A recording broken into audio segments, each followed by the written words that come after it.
शिवसेनेचे जिल्हा प्रमुख आणि आमचे मार्गदर्शक भगवानदादा पोखरकर, कार्यक्रमासाठी आवर्जून उपस्थित राहिलेले पुणे जिल्हा दूध उत्पादक संघाचे विद्यमान संचालक आणि पुणे जिल्हा परिषदेच्या कृषी आणि पशुसंवर्धन समितीचे माजी सभापती आमचे ज्येष्ठ मार्गदर्शक अरुणदादा तांबारे, कार्यक्रमासाठी आवर्जून उपस्थित राहिलेले पुणे जिल्हा दूध उत्पादक संघाचे माजी संचालक आणि युवा नेते आदरणीय शंकरभाऊ शेटे, पंचायत समितीचे माजी सभापती आणि ज्येष्ठ नेते आदरणीय काळूरामजी सुपे, या कार्यक्रमासाठी आवर्जून उपस्थित झालेले वाड्यागावच्या विद्यमान सरपंच, उपसरपंच आणि मार्गदर्शक आदरणीय रोहिदास शेटे, या कार्यक्रमाला आवर्जून उपस्थित राहिलेल्या जिल्हा परिषदेच्या माजी सदस्या मंगलताई चांभारे, अनेक मान्यवर मंडळी उपस्थित आहे. सर्वांचं नामोल्लेख करीत नाही. उपस्थित बंधू आणि भगिनी, आपल्या सर्वांना ज्ञात आहे की जगामध्ये सर्वात मोठी महासत्ता असणारे आणि लोकशाही असणारं राज्य देश म्हणजे भारत देश. 49 कोटी पुरुष आणि 46 कोटी महिला असे एकूण जवळजवळ 95 कोटी लोक या निवडणुकीमध्ये मतदान करणार आहेत. एकट्या पुणे जिल्ह्याचे 82 लाख लोक या मतदानाचा अधिकार बजावणार आहे. लोकसभेची निवडणूक ग्रामपंचायत, पंचायत समिती, जिल्हा परिषद आणि विधानसभेची निवडणूक नाही. जिथं गावाचा विचार केला जातो, जिथं तालुक्याचा विचार केला जातो, जिल्ह्याचा विचार केला जातो, त्याची ही निवडणूक नाही. आपल्या सर्वांना ज्ञात आहे की स्वतंत्र काळामध्ये या देशाची लोकसंख्या 35 कोटी होती आणि आताच्या काळामध्ये जवळजवळ 4 पटीने वाढून 140 कोटी झाली. 10 लोकांचा घरातला कारभार कसा करावा याच्यासाठी असणारा कारभारी कोणत्या प्रकारचा असावा. जुन्या काळात एकत्रित कुटुंब पद्धती आपण जर पाहिली तर कारभारीचा निर्णय असेल तर ते कुटुंब त्या पद्धतीने काम करायचं. ज्यावेळेस 140 कोटी लोकांचा विचार केला जातो आणि जगाचा जर विचार केला तर गेल्या 20 वर्षामध्ये झालेले आमूलाग्र बदल, विज्ञानामध्ये झालेले बदल, संगणकीय देशामध्ये झालेले बदल, उद्योग क्षेत्रामध्ये झालेले बदल याचा विचार जर केला तर 140 कोटी जनतेचं संरक्षण करणारा नेता या देशासाठी पाहिजे. म्हणून या सर्वांचा विचार करता जर आपण आज पाहिलं तर या देशाचे नेते 10 वर्ष सक्षमपणे जगाच्या कानाकोपऱ्यामध्ये जाऊन 4थ्या क्रमांकावरती, 5व्या क्रमांकावरती त्या भारताचं नाव आणलं ते आदरणीय मोदी साहेब. मला सर्वांना ज्ञात आहे की आज जी व्यासपीठावरती मंडळी बसलेली आहे ती 5 वर्षापूर्वी आम्ही सगळेजण वेगवेगळे होतो. मी जीव काढू काढू त्या कोल्ह्यांचा प्रचार करीत होतो. उन्हामध्ये आम्हाला उन्हाळा लागत तोपर्यंत आम्ही नाचत होतो. तर आजची परिस्थिती सगळी वेगळी, कारण याचा विचार एक आहे आणि गावचा विचार करीत नाही. मी त्या दिवशी अण्णांना सुद्धा सांगितलं की गेले 20-25 वर्ष या मतदारसंघाचं नेतृत्व करीत असताना, 15 वर्ष खासदार असताना आढळराव आणि यांचा आमचा कधी संबंध आला नाही. गेल्या नजीकच्या काळामध्ये कोल्ह्यांचा आमचा 5 वर्ष संबंध आला. केवळ अण्णांच्या सांगण्यावरून आम्ही सगळ्या गोष्टी केल्या, त्यांना खासदार केलं. मला सांगायचा मुद्दा आहे की आपण आपला आतापर्यंत जर कामं पाहिली तर ते तुम्हाला खासदार आपण कधी जावं लागत नाही. कारण तुमची कामं करणारा नेता हा तालुक्यामध्ये बसलेला असतो, तुमच्या गावामध्ये बसलेला असतो, पंचायत समितीमध्ये बसलेला असतो आणि जिल्हा परिषदेच्या माध्यमातून सर्व प्रकारची कामं केली जातात. मग इतर मार्ग असतील, प्राथमिक जिल्हा मार्ग असतील, राज्य मार्ग असतील आणि त्या जर तुमचं आपण जनसुविधेच्या माध्यमातून पाहिलं तर ह्या सुविधा देण्याची भूमिका सातत्याने जिल्हा नियोजन समिती, ते असणारी पंचायत समिती, सदस्य असू द्या, सभापती असू द्या, यांच्या माध्यमातून केले जाते.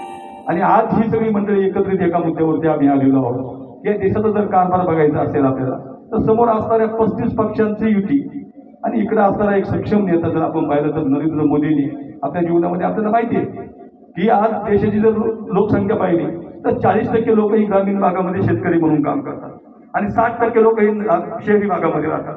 याचा विचार जर केला आपण तर आज आपण 10 रुपये लिटरने दिलेलं दूध आपलाच भाऊ कोणतरी 12 रुपयांनी घेतो.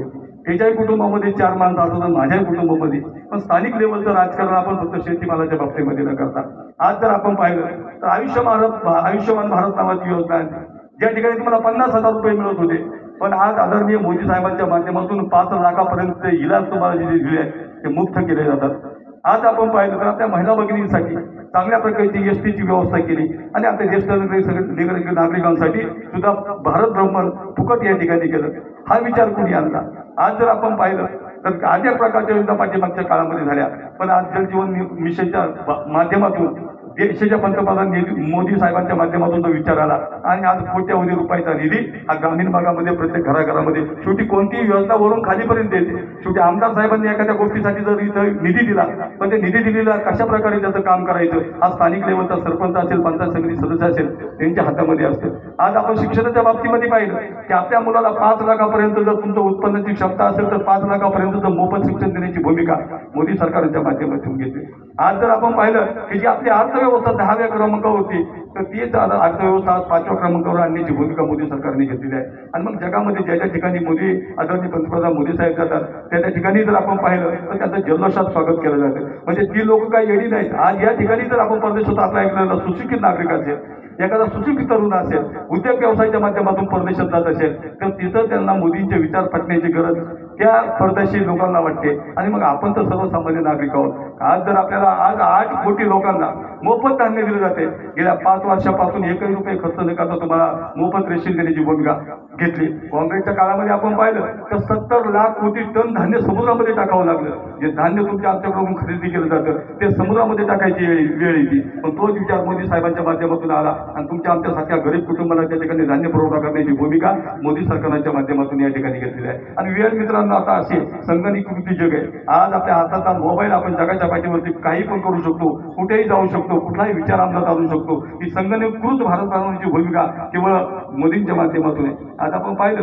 62 साली त्या ठिकाणी यशवंतराव चव्हाण पंतप्रधान असता, उपमुख्यमंत्री संरक्षण मंत्री असताना जे युद्ध झालं, इंदिरा गांधीच्या काळामध्ये जी युद्ध झाली त्याचाही विचार पाहिला. आणि आज जर मोदींच्या बाबतीत संरक्षणाची जर गोष्ट आपण पाहिली तर 70% संरक्षणावरती खर्च केला जातो. एक चांगल्या प्रकारचे जवान त्या ठिकाणी भरले. आणि दुसरी मला महत्वाची गोष्ट सांगायची की एखादी नोकर भरती करीत असताना जर आपण पाहिलं तर 20% ठिकाणी तुमचा लेखी तोंडी परीक्षा घ्यायची. पण आज जर आपण पाहिलं तर सगळं ऑनलाईन केलं. आणि मग गरीबातला गरीब मुलगा सुद्धा आता वाड्यातल्या एखाद्या ग्रामीण भागामध्ये काम करणारा विद्यार्थी सुद्धा त्याच्याकडे जर गुणवत्ता असेल तर तो चांगल्या प्रकारचं काम करू शकतो, चांगल्या प्रकारच्या नोकरीवरती जाऊ शकतो. मग अनेक आपल्या वाड्यामध्ये सुद्धा फ्लेस लागलेले असतात की आमची गोरगरीब तरुणांची शेतकऱ्यांची मुलं चांगल्या चांगल्या पदावरती गेली. याचं कारण आहे का कोणत्याही भरतीमध्ये पारदर्शकता आणली हा मोदींनी केलेला खऱ्या अर्थानं बदल आहे. आणि आपण फक्त आपल्या स्वतःचा विचार न करता समाजाचा विचार करून आणि भावी असणारे आमचे नागरिक आहेत यांचा विचार करून, विद्यार्थ्यांचा विचार करून त्यांनी उचललेलं हे पावलं आहे. म्हणून आज जर आपण पाहिलं तर या पुणे जिल्ह्याचा विचार आणि आता अण्णांच्या भाषणामध्ये सांगतील हजारो करोड रुपयाचा निधी आदरणीय अण्णांच्या माध्यमातून या ठिकाणी निर्माण झाला. 1994 साली वाडा गावाची निर्मिती झाली. पण वाड्यासारखी अशी भव्य दिव्य बाजारपेठ या ठिकाणी बसली आणि आमची असणारी 52 गावं केवळ 4 समान प्रकल्पाच्या माध्यमातून विखुरली गेली. 18 कोटीचा पूल वाडा या ठिकाणी झाला. त्यातून अनेक गोष्टीचं साधन आम्ही निर्माण करण्याची भूमिका घेतली. का इथून वाड्याला चिखलगावला जाण्यासाठी 13 किलोमीटरचं अंतर होतं. त्या ठिकाणी अण्णांनी आम्हाला सांगितलं हे अंतर आपल्याला कसं कमी करता येईल की जेणेकरून आमचे देवश अवतर वाचवणे, येदवी बुद्रुक, खुर्द, साकुर्डी या गावांचा संपर्क ह्या बाजारपेठेशी कसा जोडला जाईल. कारण आम्हाला वरदान ठरणारी बाजारपेठ म्हणजे ही वाडा बाजारपेठ आहे. म्हणून 1 करोड रुपयाचा निधी आमदार साहेबांनी त्या ठिकाणी निर्माण केला. आणि आजही आपण पाहिलं तर 7 किलोमीटर अंतर कमी झालं. 6 किलोमीटरचं अंतर चिखलगाव ते वाडा या ठिकाणी निर्माण झालं. आणि मग आमचं सातत्यानं विकास किंवा आमचा सातत्यानं येणं जाणं हे वाड्यासारख्या ठिकाणी असते. आमचे अनेक दूध बांधव खास डीबीटीमुळे शेतकरी बंधू आहेत त्यांना 10 दिवसांनी या ठिकाणी पगारासाठी यावं लागतं. आमच्या 6 संस्था या ठिकाणी जोडलेल्या आहेत की त्यांच्या अनेक शेतकऱ्यांना पीक कर्जासाठी या ठिकाणी यावं लागतं. आणि अनेकचा विचार न करता आम्ही अण्णांना विनंती केली की अण्णाचा आपला त्रिवेणी संगम होते साकुर्डीच्या तिथे की जेणेकरून तुम्ही आश्रम शाळेपासून साकुर्डीला जर पूल त्या ठिकाणी जोडला तर साकुर्डी जेव्हा शावदरच्या लोकांचं सुद्धा वाड्याला येणं सुखकर होईल. ही भूमिका सातत्यानं आमदार साहेबांच्या माध्यमातून घेतलेली आहे. खासदारांची कामं ही रेल्वे निर्माण करणे, खासदारांचं काम हे राष्ट्रीय महामार्ग निर्माण करणे, ही मोठाली कामं खासदार करू शकतात. पण तुमच्या तळागाळाचा विकास करण्याचं काम मात्र तालुका पंचायत समितीचे सभापती असतील, जिल्हा परिषदेचे सदस्य असतील आणि आपल्या भागाचे आमदार असतील ते करतील. आणि गेल्या 25 वर्षापासून या तालुक्याचं पालकत्व स्वीकारल्यानंतर हजारो कोटी रुपयाचा निधी देण्याची भूमिका आदरणीय आमदार साहेबांच्या माध्यमातून झालेली आहे. हातच्या कांकणाला आरसा कसाला गेल्या 20 वर्षापूर्वीचा जर खेड तालुका पाहिला आणि आताचा खेड तालुका पाहिला तर आपण कुठेही कसंही जाऊ शकतो. उगलेवाडीला पण इथून जाऊ शकतो गौरतोबाईपासून, ढाकाल्याहून खाली आम्ही वडेवर पण जाऊ शकतो. अशा प्रत्येक ठिकाणी मग पोखरीवरून तुम्ही आमच्या आंबेच्या मंदिरापासून पोखरीला जाऊ शकतो, धाबेवरून तुम्ही तळेघरला जाऊ शकता. या सगळ्या भूमिका तिच्या डोक्यामध्ये चांगल्या प्रकारचा विचार असतो. असाच राजकारणी करू शकतो. आणि असा एक दूरदृष्टी असणारा नेता आदरणीय दिलीपांना मोहिते पाटील या ठिकाणी भगवान शेठ असतील, आदरणीय शंकर भाऊ असतील, ही पक्षात जरी वेगळ्या वेगळ्या पक्षामध्ये आम्ही काम करीत असलो तरी आमचा एक विचार आहे, एक चांगला आणि भक्कम की जो ज्यांच्या जीवावरती आम्ही चांगल्या प्रकारे झोपू शकतो, सुरक्षित राहू शकतो, असा दूरदृष्टी असणारा नेता नरेंद्र मोदींचे विचार अंमलात आणण्यासाठी आम्ही सर्व मंडळी एका खुर्चीवरती या ठिकाणी बसलो आणि एकमेकांचे विचार या ठिकाणी ऐकत आहोत. तरी मला एक विनंती आहे की मागं झालं काय त्याने आता डोळ्यापुढे फक्त नरेंद्र मोदी हे पंतप्रधान होणं हे स्वप्न साकार करण्यासाठी या मतदारसंघातून राष्ट्रवादीच्या चिन्हावरती महायुतीच्या असणारे उमेदवार आदरणीय शिवाजीराव दादा आढळराव पाटील यांच्यासारख्या व्यक्तिमत्वाला आपण भरघोस मताने निवडून देऊन आदरणीय दिलीप अण्णा मोहिते पाटील यांचे हात बळकट करेल अशा प्रकारची विनंती मी आपल्याला करून माझे विचार या ठिकाणी थांबवतो. धन्यवाद. धन्यवाद सरपंच. आपण या ठिकाणी आपल्या सर्वांचे